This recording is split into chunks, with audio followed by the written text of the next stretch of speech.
Hi, welcome to today's Piece of Peace. We're starting off nowadays with our top 10 gratitudes. So I just loved how God woke me up this morning and just whispering to me, come and be with me. I'm thinking it's really early in the morning and he's just like, hey, I'm just trying to get you to come and enjoy the morning before it gets away from you. Come be outside with me. And I got up and got my coffee with my coconut cream. I said I have a gratitude. I love how you wake me up. How you wake me up to come and be with you. 2, I love that I have worship songs playing in my head before I even open my eyes. 3, I love being outside with you this morning. And 4, I love how the clouds, how they look this morning. There's just like ripples of them through the sky and then scattered blue. And 5 are the little ducks and the sounds that they make. And 6, my coffee. 7, Saturdays. Grateful for Saturdays. 8, I was grateful for all of the day before. He had gotten me up super early the morning before. I had done my devotion, had finished a lot, even before 9 o'clock in the morning. And I was just writing out everything that had gotten done, and that it was just a incredibly energizing day yesterday. Thankful for that, gratitude for that, having hope in when I wake up in the morning for what the day may bring and what God would want me to do. Love and have gratitude for hope. And then I had gratitude for my time with him and his word, and for the prayers of other people, because I feel the difference when people are praying for me. Brought me into my devotion, which he took us into Isaiah today, Our Daily Bread. You can download that app. You can order those booklets online. We're going to be in Isaiah. The devotion reads 16 through 18 by Leslie Coe, but I'm going to stick on 17 here. You can go back and read the rest of it. But there's 2 things that really stood out. I'll read 16 through 18, but I'll tell you what stood out then. Bind up the testimony and seal up the law among my disciples. I will wait for the Lord, who is hiding his face from the house of Jacob. I will put my trust in him. Here am I, and the children the Lord has given me. We are signs and symbols in Israel from the Lord Almighty, who dwells on Mount Zion. And when I read through some things usually stand out. This is what stood out. I will wait for the Lord, and I will put my trust in him. And that's out of Isaiah 17. I will wait for the Lord. I will put my trust in him.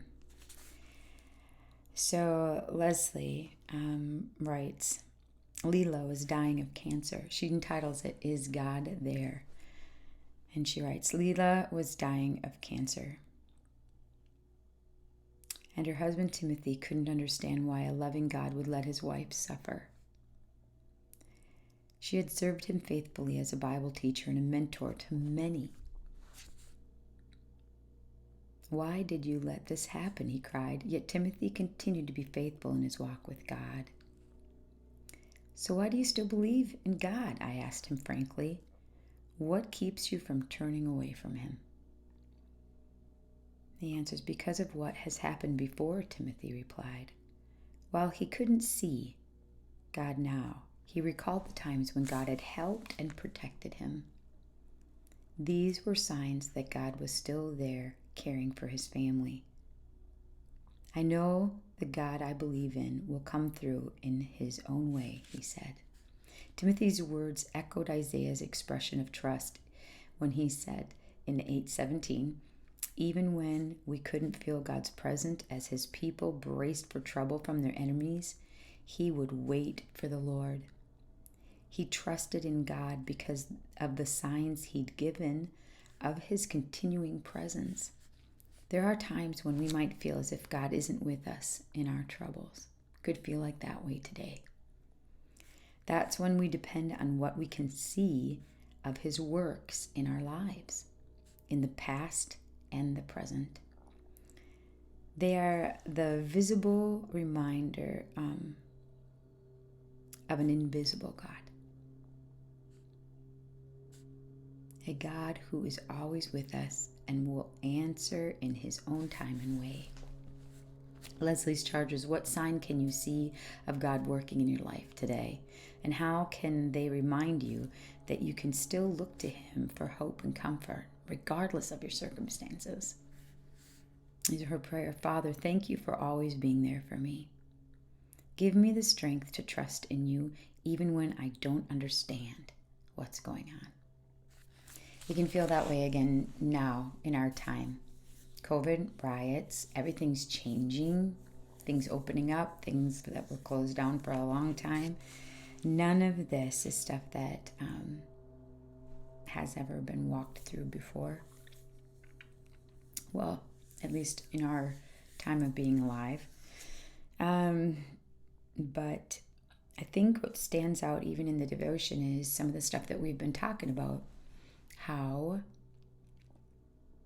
remembering what God has done in your life and keep standing in those strengths and that strength and that strength instead of ruminating over the pains, the trials, the suffering. When we cry out to God because we suffer, like, why don't you care? His own son suffered. Jesus suffered unto death for the good of all of us. It doesn't make horrible things any easier to go through. I think suffering is something that a lot of people try to avoid in our time of life. But Jesus just said there is going to be suffering. We live in a fallen world. It doesn't mean that God's bringing on our suffering. But we do live in a fallen world. But he will use our suffering. He can use it in incredible ways to grow our character, to make us stronger, more resilient, empathetic. So with that, I go into Jesus Calling, which is Sarah Young's book. Download her app or buy her book online.